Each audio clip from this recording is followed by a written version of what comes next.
Hello friends, मैं शिव शंकर सिंह आपका स्वागत करता हूं आपके अपने यूट्यूब चैनल गोल मेंटोर पे। दोस्तों, हम साइंस पढ़ रहे हैं और यह क्लास 6 का एनसीईआरटी का 13वां चैप्टर है। तो इस चैप्टर के माध्यम से हम ये जानने का कोशिश करते हैं कि चुंबक क्या है, यानी कि इसका शीर्षक ही है चुंबकों द्वारा मनोरंजन, यानी कि फन विथ मैग्नेट। ठीक है, हम ये जानने का कोशिश करेंगे इस वीडियो के माध्यम से कि चुंबक कैसे कार्य करते हैं, इनके कितने ध्रुव होते हैं, चुंबक कितने तरह के होते हैं, और हम अपने आसपास जो चुंबक देखते हैं सबसे पहले हम उनका अध्ययन कर लेते हैं कि वो चुंबकीय होते हैं तो कैसे होते हैं। ठीक है, आप में से कुछ लोगों ने चुंबक अवश्य देखे होंगे। सबसे पहले ये आसपास की चीज़ों को देख करके महसूस करने का कोशिश किया जा रहा है कि चुंबक को आप दैनिक जीवन में देखते हैं और ये आप जानते हैं कि चुंबक कैसा होता है। आप में से कुछ लोगों ने चुंबक अवश्य देखे होंगे तथा इनसे खेल कर आनंद भी उठाया होगा। क्या आपने चिपकू यानी स्टिकर देखे हैं जो लोहे की सतहों जैसे अलमारी या रेफ्रिजरेटर के दरवाजों से चिपक जाते हैं? पिन धारकों यानी कि जो पिन होल्डर होते हैं उनको उनसे चिपके देखा होगा, पिन को चिपके उनसे देखा होगा, जो स्टेशनरी के दुकान पे होते हैं अक्सर। ठीक है, तो आप अपने इर्द गिर्द इस तरह के बहुत सारे उदाहरण देखते होंगे, उसको अनुभव करते होंगे। सबसे फिर इसके बाद देखते हैं कि चुंबक कैसे खोजा गया, चुंबक का खोज आखिर किया कैसे गया, कैसे पता चला हमें कि ये चुंबक है। ठीक है, अब देखते हैं। कहते हैं कि प्राचीन यूनान में एक गणेरिया रहता था, उसका नाम मैग्नस था। ठीक है, उस गणेरिये का नाम था मैग्नस। वह अपनी भेड़ों तथा बकरियों के झुंड को पास के पहाड़ों पर चराने के लिए ले जाता था। एक गणेरिया था यूनान का जिसका नाम था मैग्नस, और वो अपने भेड़ों को पहाड़ पर चराने के लिए ले जाता था।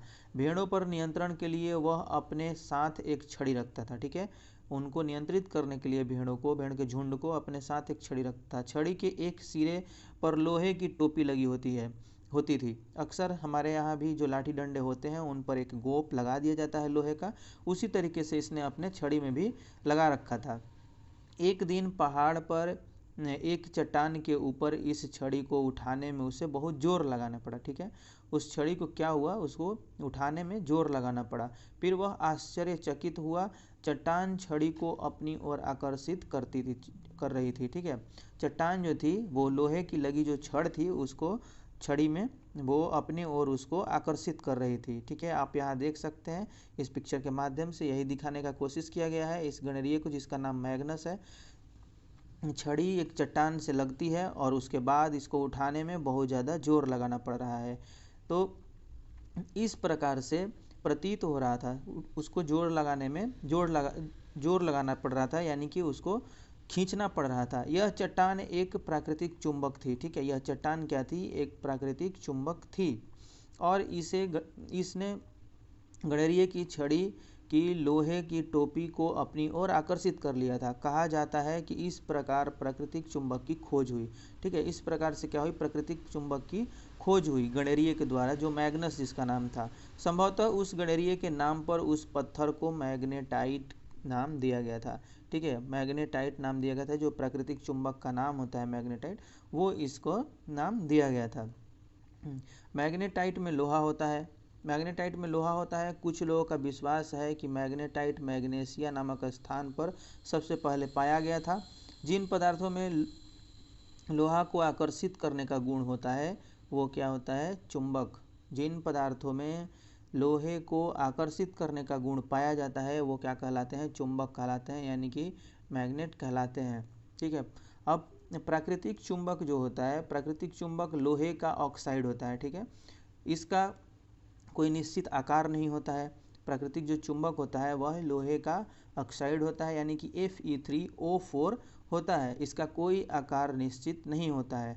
अब कृत्रिम विधियों द्वारा बनाए गए चुंबक को कृत्रिम चुंबक कहते हैं। ठीक है, ये कृत्रिम विधि द्वारा भी चुंबक बनाया जाता है जिसको हम कृत्रिम चुंबक कहते हैं। यह लोहा, इस्पात, कोबाल्ट आदि से बनाया जा सकता है, इन धातुओं से बनाया जा सकता है। ठीक है, अब आगे अध्ययन करते हैं, देखते हैं और क्या क्या चुंबक के बारे में हमें पढ़ना है। प्राकृतिक रूप से मिलने वाले इन पदार्थों को क्या कहा जाता है, प्राकृतिक रूप से मिलने वाले इन पदार्थों को उन्होंने चुंबक कहा। ठीक है, जो भी यूनान में पहले इनका खोज किया गया था, और प्राकृतिक में इस तरीके से पाए जाने वाले पदार्थों को चुंबक कहा गया। तत्पश्चात लोहे के टुकड़े से चुंबक बनाने की विधि का आविष्कार हुआ। उसके बाद फिर लोहे के टुकड़े से बनाने का आविष्कार हुआ। इन्हें कृत्रिम चुंबक कहा जाता है। कृत्रिम विधि द्वारा, मैंने आपको बताया कि कृत्रिम विधि द्वारा बनाए गए चुंबक को कृत्रिम चुंबक कहते हैं। यह लोहा, इस्पात, कोबाल्ट आदि से बनाया जा सकता है। ठीक है, अब देखते हैं, आजकल विभिन्न आकृतियों के कृत्रिम चुंबक बनाए जाते हैं। उदाहरण के लिए छड़ चुंबक, नाल चुंबक, बेलनाकार अथवा गोलांत चुंबक, ये चुंबक के प्रकार हैं कृत्रिम चुंबक के। छड़ चुंबक, नाल चुंबक, बेलनाकार चुंबक अथवा गोलांत चुंबक। ठीक है, इसमें इस तरह से कुछ पिक्चर के माध्यम से इसे दिखाने का कोशिश किया गया है। अब चुंबकीय अथवा अचुंबकीय पदार्थ, कौन कौन से ऐसे पदार्थ होते हैं जो चुंबकीय होते हैं, कौन जो है वो अचुंबकीय होते हैं। ठीक है, यानी कि मैग्नेटिक एंड नॉन मैग्नेटिक कौन कौन से पदार्थ होते हैं। ठीक है, इसके बारे में हम अध्ययन करते हैं। अब देखते हैं कि कोई भी पदार्थ यानी कि चुंबकीय नहीं हो सकता है। जिसको चुंबक अपनी ओर आकर्षित करता है उन्हीं को चुंबकीय पदार्थ कहा जाता है। ठीक है, किन वस्तुओं को चुंबक उठाती है। ठीक है, ये देखने का कोशिश करते हैं कि किन वस्तुओं को चुंबक उठाती है। अपने आस पड़ोस से दैनिक जीवन में काम आने वाले विभिन्न वस्तुओं को एकत्रित कीजिए। सबसे पहले क्या कहा जा रहा है कि आप विभिन्न वस्तुओं को एकत्रित कीजिए। मैग्नस छड़ी से इनकी जांच कीजिए। ठीक है, मैग्नस छड़ी से इनकी जांच कीजिए। आप एक चुंबक भी ले सकते हैं। इन वस्तुओं को चुंबक से छुएं और देखें कि कौन कौन सी वस्तुएं इससे चिपकती हैं। ठीक है, अब जो वस्तु इससे चिपक जाएगी वो क्या है, चुंबकीय पदार्थ है। जो वस्तु इससे चिपक जाएगी वो चुंबकीय पदार्थ है, यानी कि मैग्नेटिक सब्सटेंस है। हम यह समझते हैं कि चुंबक कुछ पदार्थों को आकर्षित करता है। ठीक है, हम यह समझते हैं कि चुंबक कुछ पदार्थों को आकर्षित करता है, जबकि कुछ पदार्थ चुंबक की ओर आकर्षित नहीं होते हैं। जो पदार्थ चुंबक की ओर आकर्षित होते हैं वे चुंबकीय पदार्थ कहलाते हैं, यानी कि जिन्हें चुंबक अपनी ओर आकर्षित कर लेता है उनको चुंबकीय पदार्थ कहते हैं, जैसे लोहा, निकेल और कोबाल्ट। ठीक है, जो पदार्थ चुंबक की ओर आकर्षित नहीं होते अचुंबकीय पदार्थ कहलाते हैं, यानी कि नॉन मैग्नेटिक सब्सटेंस कहलाते हैं। ये हमने देखा कि जैसे आप लकड़ी को नहीं उठा सकते चुंबक से, इस प्रकार से कुछ अचुंबकीय पदार्थ भी हमारे इर्द गिर्द होते हैं। अब आप देखेंगे कि चुंबक का कौन सा हिस्सा सबसे ज़्यादा सक्रिय होता है। ठीक है, सबसे ज़्यादा चुंबक का कौन सा हिस्सा जो है वो सक्रिय होता है। तो आप एक क्रियाकलाप के माध्यम से देख सकते हैं कि एक छड़ चुंबक लीजिए, उसको क्या कीजिए कि लोहे के बुरादे को, जो पिसा हुआ लोहा है यानी कि घिस करके जो झड़ जाता है, उस तरह का लोहा लीजिए, लोहे का बुरादा लीजिए। इसको अब छड़ चुंबक को चारों तरफ उस लोहे के बुरादे पर चलाइए। फिर आप देखेंगे कि क्या होता है, दोनों ध्रुवों पर, यानी कि इस ध्रुव पर साउथ पोल पे और नॉर्थ पोल पे, यानी कि उत्तरी ध्रुव और दक्षिणी ध्रुव पर लोहे का बुरादा जो है वो ज़्यादा चिपका हुआ दिखाई देगा। यानी कि यहाँ पे जो मैग्नेटिक फील्ड होता है, इनके ध्रुवों पर मैग्नेटिक फील्ड जो होता है ज़्यादा होता है। यह इस क्रियाकलाप के माध्यम से दिखाने का कोशिश किया गया है। हमने ज्ञात किया कि अधिकतर लोहे का बुरादा छड़ चुंबक के दोनों सिरों के पास चिपकता है। चुंबक के ध्रुव इन सिरों के नज़दीक होता है। ठीक है, इन दोनों सिरों के क्या होता है, नज़दीक चुंबक होता है। हम अपनी भाषा में समझने का कोशिश करते हैं कि सबसे ज़्यादा जो आकर्षण होता है वो उनके ध्रुवों पर होता है। ठीक है, अब उस ध्रुव दिशा ज्ञात करें, दिशाएं ज्ञात करना कैसे, हम चुंबक से दिशा ज्ञात करते हैं। ठीक है, आपको पता होगा कि जो दिशा सूचक यंत्र होता है वो चुंबक का ही बना होता है, चुंबकीय सुई का बना होता है। तो इसको हम जानने का कोशिश करते हैं कि कैसे आखिर दिशाएं इनसे ज्ञात की जाती हैं। ठीक है, दिशाएं ज्ञात करना, प्राचीन समय से ही लोग चुंबकों के बारे में जानते थे। चुंबक के बहुत से गुण भी उन्हें ज्ञात थे। आपने चुंबकों के उपयोग के बारे में अनेक रोचक कहानियां अवश्य सुनी होंगी। ऐसी ही एक कहानी चीन के एक सम्राट के बारे में है जिसका नाम हुआंग टी था। ठीक है, वो चाइनीज़ था जिसका नाम था हुआंग टी। कहा जाता है कि उसके पास एक ऐसा रथ था जिसमें एक महिला की मूर्ति थी। ठीक है, उस रथ में महिला की मूर्ति थी। मूर्ति किसी भी दिशा में घूम सकती थी। इसकी एक फैली हुई भुजा थी, जैसे कि यह रास्ता दिखला रही हो। ठीक है, ऐसा इसका बनावट था कि वो किसी भी दिशा में घूम सकती थी वो मूर्ति, लेकिन इसकी एक फैली हुई भुजा थी, जैसे कि यह रास्ता दिखला रही हो ऐसा प्रतीत होता था। ठीक है, मूर्ति में एक अनोखा गुण था। मूर्ति में भाई क्या अनोखा गुण था ये देखते हैं। मूर्ति में एक अनोखा गुण था। मूर्ति ऐसी स्थिति में आकर रुकती थी। इसकी फैली हुई भुजा सदैव दक्षिण की ओर संकेत करती थी। सम्राट जब भी इस रथ से किसी नए स्थान पर जाता, मूर्ति की फैली हुई भुजा को देखकर दिशा ज्ञात कर लिया करता था। ठीक है, इसको क्या कर लेता था, इसकी फैली हुई भुजा को देख करके दिशा का ज्ञान कर लेता था। फैली हुई भुजाओं से दिशा का ज्ञान कर लेता था। ये रथ को आप देख सकते हैं। अब रथ में ये एक महिला की मूर्ति लगी हुई थी, एक फैली हुई भुजा इसमें, जो कि दिशा इंगित करता हुआ, दिशा को सूचित करता हुआ एक महिला की मूर्ति लगी थी, और यह सदा जो है वो दक्षिण दिशा को सूचित करता था। अब क्रियाकलाप को देखते हैं। क्रियाकलाप के माध्यम से कुछ और चीज़ों को जानने का कोशिश करते हैं। एक छड़ चुंबक लीजिए, इसके एक सिरे पर पहचान के लिए एक चिन्ह लगाइए। ठीक है, एक छड़ चुंबक आपको लेने के लिए कहा जा रहा है, इसमें पहचान के लिए एक चिन्ह लगा दीजिए। अब एक धागे को चुंबक के मध्य बिंदु से बांधिए। ठीक है, जिससे कि इसे एक लकड़ी के स्टैंड पर लटका सके। इसको मध्य से ऐसे बांधना है जिससे आप क्या कर सके, लकड़ी के स्टैंड पर लटका सके। यह सुनिश्चित कीजिए कि चुंबक प्रत्येक दिशा में स्वतंत्रता पूर्वक घूम सके। ऐसे इसको बांधना है और लटकाना है कि यह स्वतंत्रता पूर्वक हर दिशा में घूम सके। अब क्या करना है, इसे विरामावस्था में आने दीजिए। लटका करके छोड़ दीजिए, इसे विरामावस्था में आने दीजिए। चुंबक की विरामावस्था में इसके दोनों सिरों की स्थिति दर्शाने के लिए धरती पर 2 बिंदु चिन्हित कीजिए। ठीक है, धरती पर 2 बिंदु को चिन्हित कर दीजिए। इन बिंदुओं को एक रेखा से मिलाइए। यह रेखा उस दिशा को दर्शाती है जिस दिशा में चुंबक अपनी विरामावस्था यानी कि अपनी विरामावस्था की स्थिति में आकर रुकता था। ठीक है, उसी दिशा को ये दर्शाएंगी जिस दिशा में वह आकर के रुक सकता है, यानी कि रुकता है। अब चुंबक के एक सिरे को अब क्या करना है, अब चुंबक के एक सिरे को आराम से धक्का देकर घुमाइए तथा इसे विरामावस्था में आने दीजिए। विरामावस्था में इसके सिरों की स्थिति को दोबारा चिन्हित कीजिए। क्या अब चुंबक एक भिन्न दिशा दर्शाता है? चुंबक को एक दूसरी दिशा में घुमाइए तथा इसके विराम में आने की अंतिम दिशा को नोट कीजिए।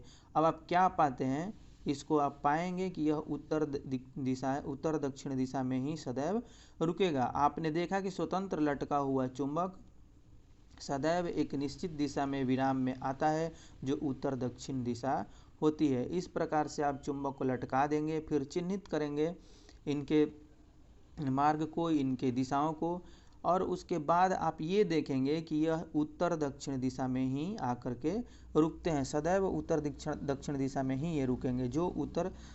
जहाँ आप यह प्रयोग कर रहे हैं वहाँ प्रातः उगते हुए सूर्य की दिशा का उपयोग पूर्व दिशा का अनुमान कीजिए। ठीक है, आप क्या करेंगे, जहां आप यह प्रयोग कर रहे हैं वहां प्रातः उगते हुए सूर्य की दिशा का उपयोग पूर्व दिशा का अनुमान कीजिए।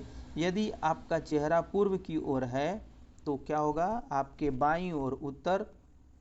ठीक है, आपके बाईं ओर क्या होगा, उत्तर होगा। दिशा निर्धारण के लिए सूर्य का उपयोग एकदम ठीक नहीं हो सकता, परंतु यह विधि आपके द्वारा खींची गई रेखा पर उत्तर दक्षिण दिशा अंकित करने में सहायक सिद्ध हो सकती है। ये जो चुंबकीय सुई जो दर्शा रहे हैं, यह क्या होगा, सटीक तरीका होगा उत्तर दक्षिण दिशा को दर्शाने के लिए। इसका उपयोग करके आप यह बता सकते हैं कि चुंबक का कौन सा सिरा उत्तर तथा कौन सा सिरा दक्षिण दिशा को इंगित करता है। ठीक है, उत्तर की ओर निर्देश करने वाले सिरे को चुंबक का उत्तरोन्मुख सिरा अथवा उत्तरी ध्रुव कहते हैं। दूसरा सिरा दक्षिणोन्मुख अथवा दक्षिणी ध्रुव कहलाता है। ठीक है, सभी चुंबकों के दो ध्रुव होते हैं, चाहे उनका आकार कैसा भी हो। सामान्यतः चुंबकों पर उत्तर यानी N तथा दक्षिण S ध्रुव को अंकित किया जाता है। इनको क्या किया जाता है, N और S से उत्तर ध्रुव और दक्षिण ध्रुव को अंकित किया जाता है। साफ साफ आप ये समझ सकते हैं कि जब भी आप एक छड़ चुंबक को लेंगे और उसे स्वतंत्रता पूर्वक हिला करके छोड़ देंगे एक धागे में बांध करके, तो वो सदैव क्या होगा, उत्तर दक्षिण दिशा को ही सूचित करेगा। तत्पश्चात क्या करना है, चुंबकों के इन गुणों पर आधारित एक युक्ति विकसित हुई। क्या है, यह है कंपास यानी दिशा सूचक के नाम से यह जानी जाती है। कंपास सामान्यतः, यह कंपास के बारे में बता रहे हैं हम। कंपास सामान्यतः क्या होता है, कंपास सामान्यतः कांच के ढक्कन वाली एक छोटी डिब्बी होती है। ठीक है, एक चुंबकित सुई डिब्बी के अंदर एक धुरी पर लगी होती है जो स्वतंत्रता पूर्वक घूमती है। कंपास में एक डायल भी होता है जिस पर दिशाएं अंकित होती हैं। कंपास को उस स्थान पर रखते हैं जहां हमें दिशा निर्धारित करना होता है। इसकी सुई विरामावस्था में उत्तर दक्षिण दिशा को क्या करती है, निर्देशित करती है। इसी तरीके ये जो छड़ चुंबक है, इसी प्रकार से उस कंपास में भी आपका दिशा सूचक यंत्र में भी इसी तरह के सुई का, छड़ का इस्तेमाल होता है सुई के रूप में। ठीक है, अब इनको आप किसी भी दिशा में रख करके कहीं का भी आपको दिशा का अनुमान लगाना होगा तो इस यंत्र के माध्यम से आप लगा सकते हैं। आप देख सकते हैं कि नॉर्थ, साउथ, ईस्ट, वेस्ट सारा इसमें आपको समझाया गया है और यह सदैव क्या करेंगी, इसी दिशा में नॉर्थ और साउथ में ही हमेशा रुकती हैं। ठीक है, हमेशा नॉर्थ और साउथ को ही ये प्रदर्शित करती हैं। अब हम देखते हैं अपना चुंबक स्वयं बनाइए। अपना आप चुंबक स्वयं कैसे बना सकते हैं। अपना चुंबक आप एक विधि से बना सकते हैं। आपको करना क्या है कि एक लोहे का प्लेट लेना है। ठीक है, अपना चुंबक स्वयं बनाइए। इसको मैं बता दे रहा हूँ आपको कि कैसे आप अपना चुंबक स्वयं बना सकते हैं। लोहे का आपको एक आयताकार प्लेट लेना है। ठीक है, लोहे का एक आयताकार प्लेट ले करके आपको क्या करना है कि एक चुंबक के माध्यम से इसके ऊपर से एक ही दिशा में इसको रगड़ते हुए ले जाना है और इस प्रक्रिया को बार बार करना है। लोहे की प्लेट पर यानी कि लोहे की आयताकार चादर पर एक चुंबक आप लेंगे और ध्यान रखेंगे कि उसी ध्रुव से, जिस ध्रुव से आप इसको एक बार आपने किया है, उसी ध्रुव से आप इसको बार बार करेंगे और लगभग 30-40 बार करेंगे। फिर आप इस पर कुछ भी लोहे का जो चुंबकीय पदार्थ है यानी कि जिसको चुंबक आकर्षित करता है उसको रख करके देख लेंगे। उसको रख करके देखने के बाद अगर यह लोहे का जो चादर है, लोहे का जो ये आयताकार चादर है, ये अगर चुंबक बन जाता है यानी कि चुंबक बनेगा तो आपको ऐसे एहसास होगा कि वो चुंबकीय पदार्थ को अपनी ओर आकर्षित करने लगेगा। और यदि चुंबक नहीं बनता है तो फिर इस क्रिया को दोहराएंगे। फिर इस तरह से आप इस पर रगड़ेंगे, इसके एक सिरे से दूसरे सिरे पर ले जाएंगे इसी चुंबक के और सेम ध्रुव से, एक ही ध्रुव से। ठीक है, तब जाके ये कुछ देर बाद, यह क्रिया करने के बाद यह जो चादर है लोहे का, यह एक चुंबक के रूप में बदल जाएगा। तो इस तरीके से आप क्या कर सकते हैं, एक अपना चुंबक बना सकते हैं। ठीक है, अब देखते हैं चुंबकों के बीच आकर्षण तथा प्रतिकर्षण। ठीक है, चुंबकों के बीच में कैसे आकर्षण होता है और कैसे प्रतिकर्षण होता है। ठीक है, तो चुंबक में हम आकर्षण और प्रतिकर्षण को देख सकते हैं। जब भी आप क्या करेंगे, सेम पोल आ जाएगा। ठीक है, जब भी सेम पोल आ जाएगा तो क्या होगा, इनके बीच में प्रतिकर्षण होगा। सेम पोल को दर्शाया जा रहा है यानी कि ये रेड और इधर से ये रेड। जब आप इनको लेके आएंगे, आपस में सटाएंगे इन दोनों को जब भी आप आपस में सटाएंगे तो इनके बीच में क्या होगा, प्रतिकर्षण होगा यानी कि ये एक दूसरे से दूर हटेंगे। ठीक है, हम बचपन में खेलते होंगे तो आप देखे होंगे कि जब भी किसी चुंबक के सिरा को सटाया जाता था तो वो दूर भी हटाता है। ठीक है, तो यानी आप ये समझ सकते हैं कि जब दूर हट रहा है तो वह एक ही ध्रुव को हम सटाने का कोशिश कर रहे हैं, एक ही ध्रुव को एक दूसरे में चिपकाने का कोशिश कर रहे हैं, जो कि संभव नहीं हो पाता है। आप जब भी चुंबकीय बल जो है वो कम रहेगा और आप उस पर ज़्यादा बल लगाकर थोड़े देर तक ऐसे अपने हाथ से पकड़कर चिपका सकते हैं, लेकिन जैसे ही आप उस बल को खुद अपने बल को आप हटाएंगे, तुरंत वो चुंबक क्या हो जाएगा, प्रतिकर्षित होकर के दूर हट जाएगा। ठीक है, तो इस तरीके से समान ध्रुवों में क्या होता है, प्रतिकर्षण होता है। और असमान ध्रुवों में, यानी कि अगर ये साउथ पोल है और इस चुंबक का ये नॉर्थ पोल है, तो इनमें क्या होगा, आकर्षण होगा, ये आके एक दूसरे में चिपक जाएंगे ऐसे। तो समान ध्रुवों में, असमान ध्रुवों में क्या होता है, आकर्षण होता है। असमान ध्रुव में आकर्षण होगा और समान ध्रुव में प्रतिकर्षण होगा। ठीक है, ये आप यानी देख रहे हैं कि या तो ये साउथ साउथ है इसलिए इसमें प्रतिकर्षण हो रहा है, या तो ये नॉर्थ साउथ है या साउथ नॉर्थ है। ठीक है, नॉर्थ साउथ है या साउथ नॉर्थ है, और यह सेम है, या तो साउथ साउथ है या तो नॉर्थ नॉर्थ है।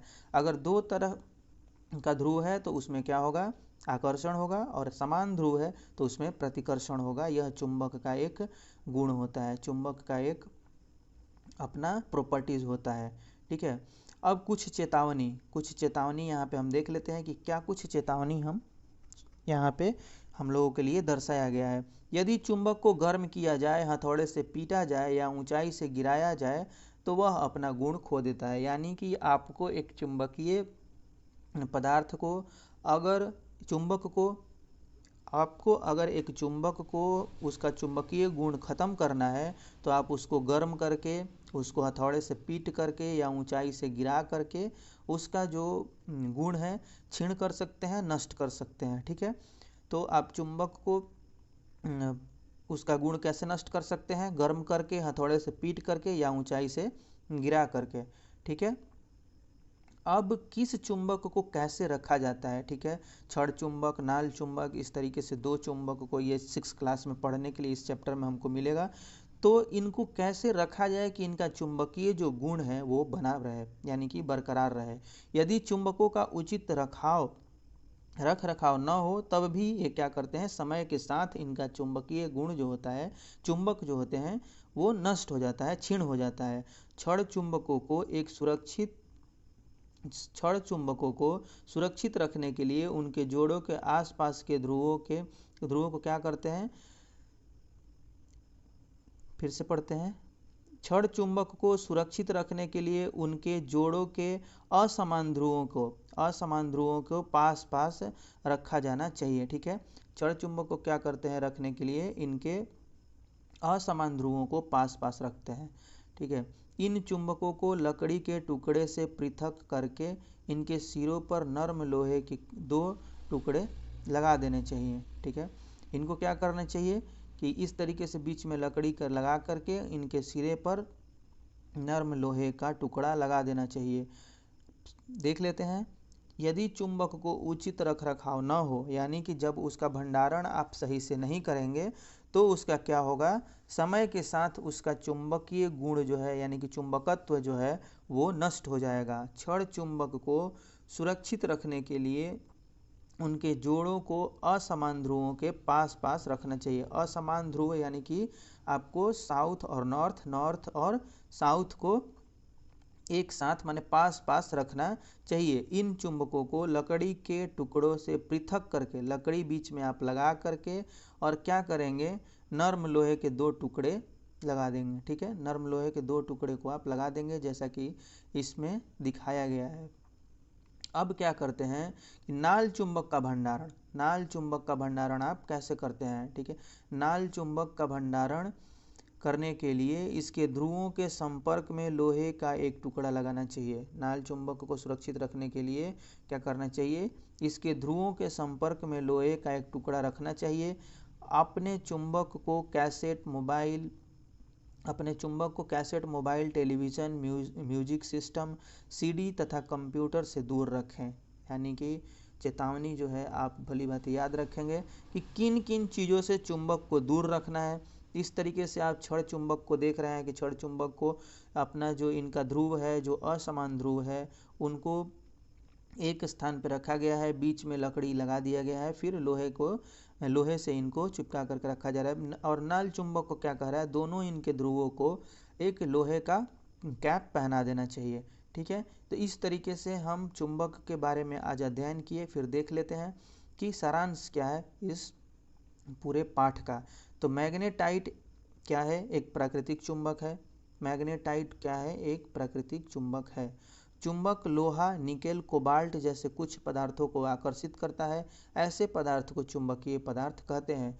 जो पदार्थ चुंबक से आकर्षित नहीं होते वो अचुंबकीय कहलाते हैं, यानी कि नॉन मैग्नेटिक कहलाते हैं, जो चुंबक से आकर्षित नहीं होते हैं। प्रत्येक चुंबक के दो ध्रुव होते हैं, उत्तरी ध्रुव और दक्षिणी ध्रुव। उत्तरी ध्रुव यानी कि नॉर्थ पोल और दक्षिणी ध्रुव यानी कि साउथ पोल। स्वतंत्रता पूर्वक लटकाने पर चुंबक सदैव उत्तर दक्षिण दिशा में आकर रुकता है। वह किस दिशा में आकर रुकता है? उत्तर और दक्षिण दिशा में ही आकर के रुकेगा, जब भी आप उसको स्वतंत्रता पूर्वक लटका करके छोड़ देंगे। दोनों दो चुंबकों के असमान ध्रुव एक दूसरे को आकर्षित करते हैं, जबकि समान ध्रुवों में परस्पर प्रतिकर्षण होता है। ऊपर हमने पढ़ लिया है, ठीक है। तो ये रहा चुंबक के साथ आप कैसे खेलते हैं, चुंबकों द्वारा मनोरंजन, इस पाठ का नाम था। और इसमें हमने देखा कि चुंबक को क्या करते हैं, चुंबक का गुण क्या होता है, समान ध्रुवों के बीच में क्या होता है, प्रतिकर्षण होता है, असमान ध्रुवों में आकर्षण होता है। और एक लोहे के पत्थर को आप कैसे अपना स्वयं का चुंबक बना सकते हैं, ये हमने देखा। उसके बाद कैसे एक दिशा सूचक यंत्र में चुंबक कार्य करता है, ये हमने देखा। और फिर देखा कि कैसे इस चुंबक को खोजा गया यूनान में। उसके बाद कैसे ये देखा जाता है कि किन ध्रुवों के बीच में, यानी कि चुंबक का कौन सा जो भाग होता है वो सबसे ज़्यादा कार्य करता है, यानी कि सबसे ज़्यादा उसमें चुंबकीय गुण होता है, ठीक है। तो इन सभी चीज़ों का हमने अध्ययन किया। इस अध्याय में आज के लिए इतना ही। बाकी आप मेरे साथ अंत तक बने रहे। आपका बहुत बहुत धन्यवाद। जय हिंद।